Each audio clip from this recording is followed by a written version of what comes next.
Hi everyone, welcome back. आज मैं इस वीडियो में आपको बताने वाली हूँ कि कैसे मैंने अपने बजट के अंदर फुकेट का पूरा टूर एंजॉय किया, कौन कौन सी प्लेसेस वहाँ घूमने के लिए वर्थ हैं। और आपको मैं ऐसी बहुत सारी बातें बताने वाली हूँ जो अगर आप माइंड में रखो अपना टूर प्लान करने से पहले तो आप बहुत सारे पैसे बचा सकते हो। So let's get started.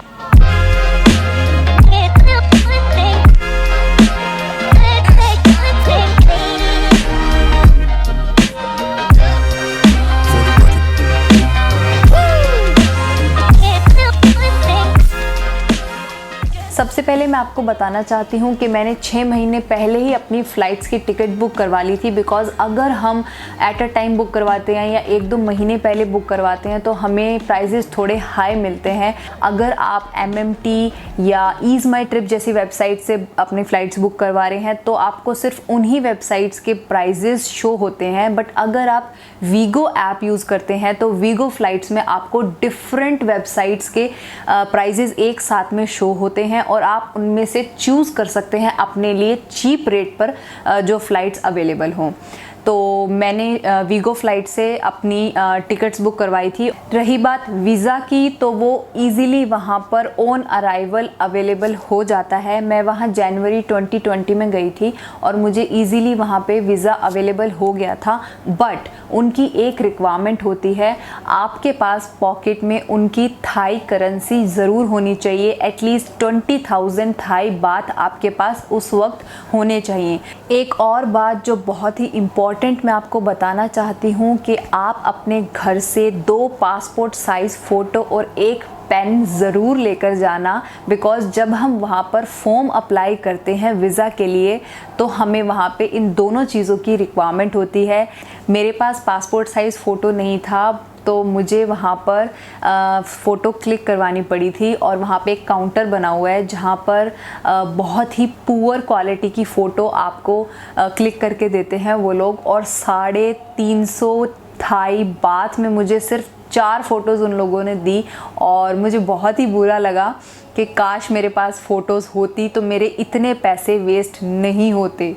इसके अलावा आप अपना ड्राइविंग लाइसेंस कैरी करना मत भूलना। बिकॉज़ जब आप फुकेट में कोई व्हीकल रेंट पर लेते हैं तो वो लाइसेंस ज़रूर मांगते हैं आपका।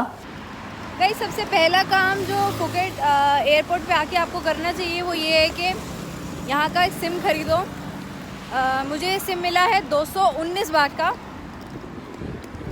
इससे आपको इजी रहेगा थोड़ा इंटरनेट चलाने में। जैसे मैंने गूगल मैप की हेल्प से मैं बस स्टैंड की तरफ जा रही हूँ तो होटल वालों को फ़ोन करने के लिए भी इजी रहेगा थोड़ा। सो गाइज़, फर्स्ट डे के लिए मैंने अपने लिए एक रिज़ॉर्ट बुक किया था जो मुझे थोड़ा सस्ता मिल गया था। बिकॉज़ उसकी बुकिंग भी मैंने 6 महीने पहले करवाई थी और जैसे ही मैंने 1 महीने बाद उसका प्राइस चेक किया तो वो 24,000 का हो गया था। बट मैंने उसकी बुकिंग 4,500 रुपये में कराई थी। और बाकी के 3 दिन जो मैं फुकेट में रुकी मैं एक नॉर्मल होटल में रुकी जिसका 1 डे का प्राइस था 1400 Indian rupees. And trust me, उसमें भी सारी फैसिलिटीज़ मुझे वहाँ अवेलेबल थी। यहाँ जितना बड़ा होटल होगा उतने ही ज़्यादा पैसे मांगते हैं। तो इधर जहाँ हम रुके हैं इधर 3,500 बात का full day James bond island का टूर है। तो अभी हम बाहर जाएंगे तो पता करेंगे कि क्या रेट है। मैंने यहाँ होटल के नीचे एक बीच के पास एक कैफ़े में एग फ्राइड राइस ऑर्डर किया है। बहुत भूख लगी है, खा के फिर बात करते हैं। मेरा रिज़ॉर्ट बुक कराने का एक ही रीज़न था बिकॉज़ मोस्टली जो रिज़ॉर्ट्स होते हैं वो सी फेसिंग होते हैं और थोड़ा बालकनी से नज़ारा अच्छा दिखता है। तो मैंने यही प्रेफर किया कि मैं अगर इतनी दूर जा रही हूँ तो मैं एक दिन रिज़ॉर्ट में ज़रूर रखूँ। और मेरे रिज़ॉर्ट का नाम था सुरीन बीच रिज़ॉर्ट जो सुरीन बीच के ऊपर है। इसके अलावा और भी बहुत सारे बीचेस हैं वहाँ पर, बट जो सबसे फेमस बीच है उसका नाम है पतोंग बीच। बिकॉज़ इसके पास बांग्ला रोड पड़ता है और बहुत सारे नाइट क्लब्स हैं तो ये प्लेस हमेशा क्राउडेड रहता है। अगर आप एक पार्टी एनिमल हैं तो आप पतोंग बीच के पास कोई होटल होटल बुक कर सकते हैं। मुझे थोड़ा पीस पसंद था तो मैंने सुरीन बीच के ऊपर अपना 4 दिन का स्टे बुक करा एंड मुझे हार्डली 20 से 25 मिनट्स लगते थे सुरीन बीच से पतोंग बीच पर अपने स्कूटर पर आने में। So it's totally upon your preference. अगर आपको पीस चाहिए then you should definitely go for Surin beach. Lunch करने निकले हम लोग बाहर बिकॉज हमारे रिजॉर्ट में 600 बाट का खाना है पर पर्सन, यानी 2 जनों का मिला के कुल लगभग 3,000 रुपये, राइट। सो देखते हैं मार्केट में इससे कुछ अच्छा खाने का भी मिलेगा, साथ में थोड़ा प्राइस में भी डिफरेंस होगा। अब यहाँ आपको बताते हैं कि कितना डिफरेंस होगा। वॉकिंग डिस्टेंस पे आप मे बी 5 to 10 मिनट्स के वॉकिंग डिस्टेंस पे आप 70% तक कॉस्टिंग बचा सकते हैं अपनी। जितना एक्सप्लोर करेंगे आसपास की जगह को उतना ही उसके बारे में पता लगता है। गाइस होटल के नीचे हमने शेक पिया था 120 बात का। अभी हम मार्केट में आए हैं। मार्केट में जो प्राइस लिस्ट है वो ये है पर शेक की 50 बात। सो जितना हम पैदल चले उतना ही रेट कम हो गया। फ्रूट शेक, मैंने इस फ्रूट का नाम कभी लाइफ में नहीं सुना। कौन सा फ्रूट है? Passion fruit. कैसा है? मस्त। 30 minutes. 30 minute. Yeah, because in here you just walk and see around and then take photo only. We're not allowed to swim. Okay. Then you will come swim in lava. Okay. इतनी दूर पैदल चलने के बाद हमें बहुत फ़ायदा मिला है। फीफी आइलैंड का जो टूर है वो हमको 3 आइलैंड के लिए 1200 बात में मिल रहा है और यही हमें हमारे होटल में मिल रहा था 3,500 बात का। इस मार्केट में जाके हम लोग 1400 बाट का पर पर्सन बुकिंग करके आए फीफी आइलैंड की कल मॉर्निंग की। होटल से 8 बजे हमें उठा लिया जाएगा। वही हमारा होटल हमें 3,500 बात में पर पर्सन का एक टूर दे रहा था। तो अभी इतना टांगे हमने घिसाई है, मार्केट में घूमे हैं तो इतना फ़ायदा तो हुआ है। Just check out the view. अभी सनसेट के लिए वेट कर रहे हैं।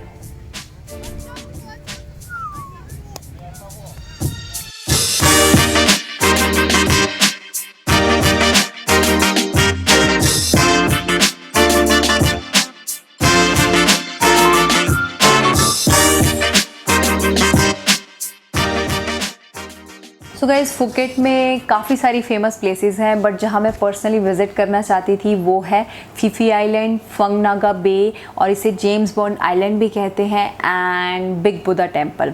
इसके अलावा वहाँ पे फुकेट फैंटेसी शो काफ़ी फेमस है और बहुत जगह पॉपुलर भी है। वहाँ पे कल्चरल इवेंट्स होते हैं, लाइव परफॉर्मेंसेस होती हैं but for me it was a boring thing, so मैंने वहाँ की बुकिंग नहीं कराई थी। अगर आपके साथ छोटे बच्चे हैं देन आप वहाँ जा सकते हैं, वो काफ़ी इंजॉय करेंगे।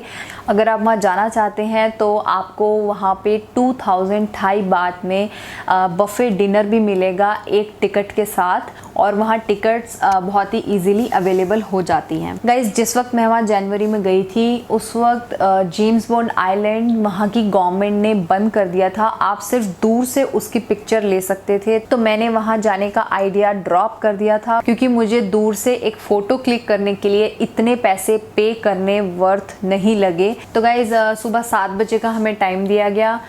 हमारे होटल के नीचे कैब आ गई थी हमें पिक करने के लिए जो कि बुकिंग के अंदर ही इंक्लूडेड था। इसके अलावा लंच बफे एंड कुछ रिफ्रेशमेंट्स बुकिंग के अंदर इंक्लूडेड थी। तो इसके बाद हमें एक मीटिंग स्पॉट पर ले जाया गया जहां हमें और भी ग्रुप्स वहां पर मिले जिन्होंने उस दिन की फीफी आइलैंड की बुकिंग करवाई थी। वहां हमें एक इंस्ट्रक्टर प्रोवाइड किया गया जिसने हमें डेमो दिया कि हमें कहां कहां ले जाया जाएगा एंड हमें क्या क्या प्रिकॉशंस लेनी है। उन्होंने हमें एक वॉमिटिंग की medicine the just before getting into the boat because mostly बहुत सारे लोगों को वॉमिटिंग आ जाती है बोट में बैठने के बाद बिकॉज बोट बहुत ज़्यादा हिलती है। सो अगर आपको भी मोशन सिकनेस की प्रॉब्लम है तो आपको वॉमिटिंग की टैबलेट ज़रूर लेनी चाहिए बोट में जाने से पहले।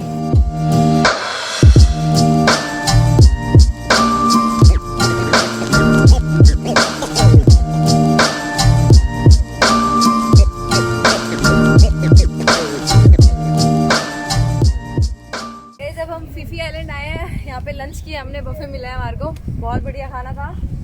तो 1400 बात में 1 पर्सन का था ये जो हमने टूर मार्केट से कराया था। तो जैसे कि मैंने आपको बताया था कि होटल में बहुत ज़्यादा महंगा बोल रहे थे, 3,500 पर पर्सन बोल रहे थे। तो बहुत इंजॉय कर रहे हैं। अभी हम इसके बाद कहाँ जा रहे हैं निखिल, कहाँ जा रहे हैं इसके बाद हम? पता नहीं, आई डोंट नो। एक आइलैंड और रह गया हमारा अभी। इसमें 5 आइलैंड और 3 बार स्नॉर्कलिंग थी इस पैकेज के अंदर। एक बार स्नॉर्कलिंग कर चुके हैं हम। अब अगली देखते हैं कब कराएंगे ये लोग।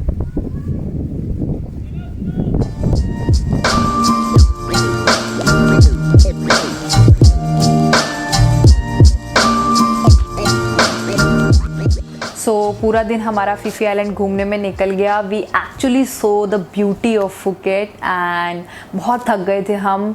हमें शाम को 6 बजे वापस अपने होटल पे ड्रॉप कर दिया गया। नेक्स्ट डे हमने होटल के मैनेजर से स्कूटर रेंट पर लिया और हम निकल पड़े बिग बुद्धा टेम्पल की तरफ, क्योंकि अगर आप टैक्सी बुक करते हैं तो आपको 500 थाई बात का सिर्फ एक साइड का ट्रिप मिलता है, जो कि बहुत ही कॉस्टली हो जाता है।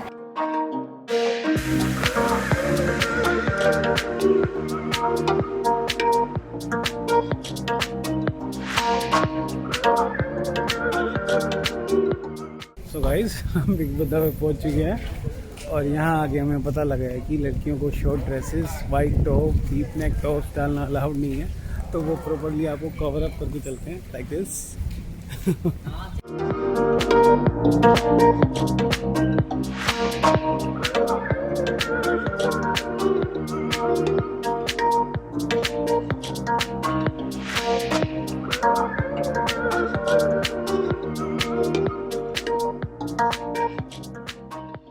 तो अगर आप वहाँ स्कूटर रेंट पर लेते हो तो आप इजीली पूरे फुकेट को एक्सप्लोर कर सकते हो। हमें सिर्फ 200 थाई बात के अंदर पूरा दिन के लिए स्कूटर मिल गया था, जिसमें कि पेट्रोल हमें खुद डलवाना था। और हाँ, एक ज़रूरी बात मैं आपको और बताना चाहती हूँ, आप वहाँ केवल पेट्रोल पंप से ही अपना स्कूटर का टैंक फुल करवाओ, बिकॉज़ वहाँ जगह जगह पे पेट्रोल की बॉटल्स अवेलेबल होती है जो कि बिल्कुल भी ड्यूरेबल नहीं है और इजीली पेट्रोल ख़त्म हो जाता है। इसके बाद हम टाइगर किंगडम में गए। मीडियम टाइगर हमने चूज़ किया है। अलग अलग टाइगर के मीडियम, स्मॉल, बिग, इनके अलग अलग रेट्स हैं। हमने मीडियम टाइगर चूज़ किया है। तो let's see, will take pictures.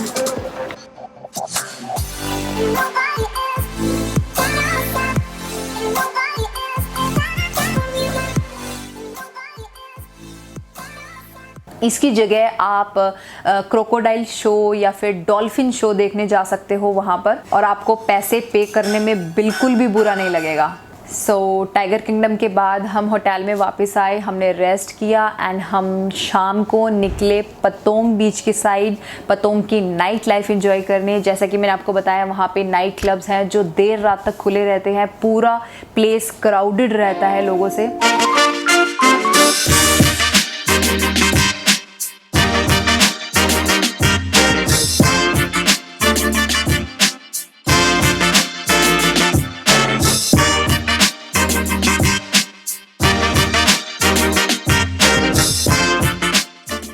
So next day हमने लोकल मार्केट एक्सप्लोर की, वहाँ बीच पर बैठकर चिल किया and that was the day I got inked.